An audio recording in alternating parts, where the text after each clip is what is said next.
Debbie, welcome to the RMT Books Daily Show. Before we get started, I would like you to go ahead and introduce yourself, what you've been doing the last however long you'd like to go back to, and what you do these days. Can you go ahead and do that for us? Well, my name is Debbie Allwine. I live in California.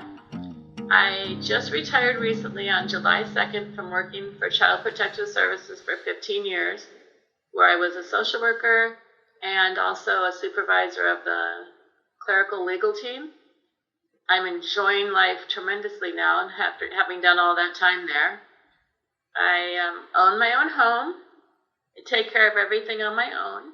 So you were working the last 15 years in CPS, and now what I'm most interested in today is that you've retired. I believe you said it was on July 2nd. Is that correct?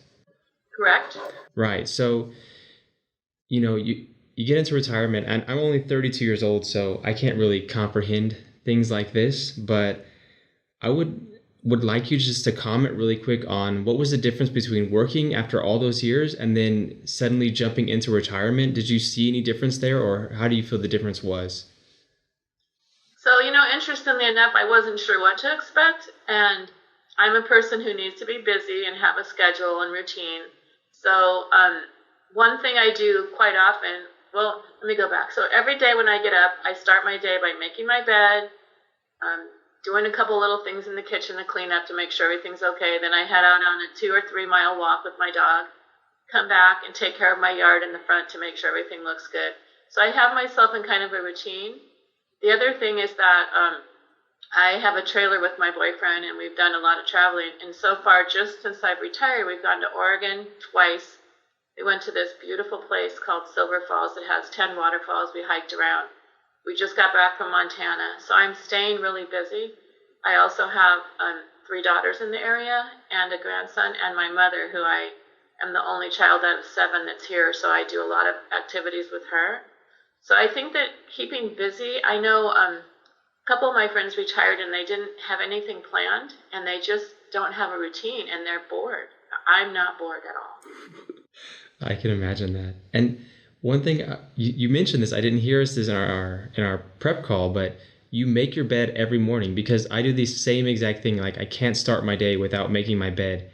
And I would like you to elaborate on what's the importance of having a routine in the morning. How big of a difference does that make as you go throughout each and every day?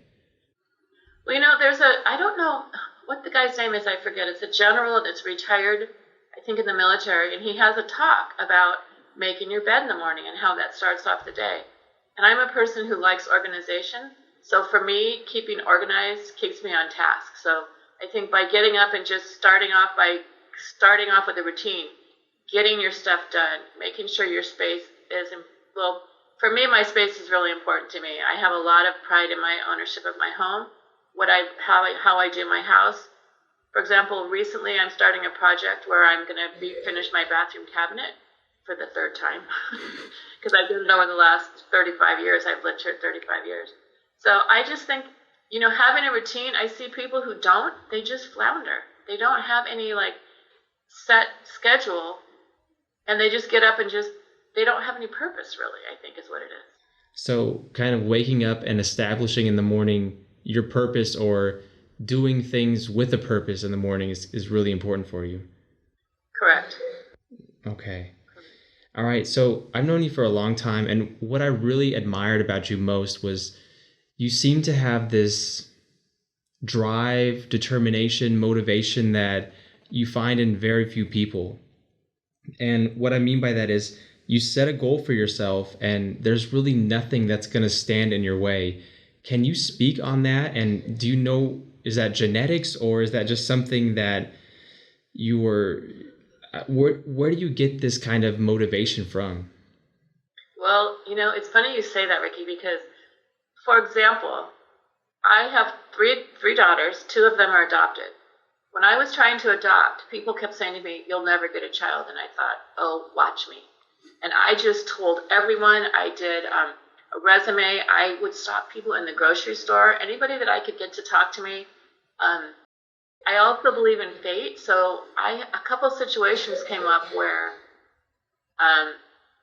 we were kind of at our last, we didn't know what to do anymore. I was trying to have a baby, trying to adopt.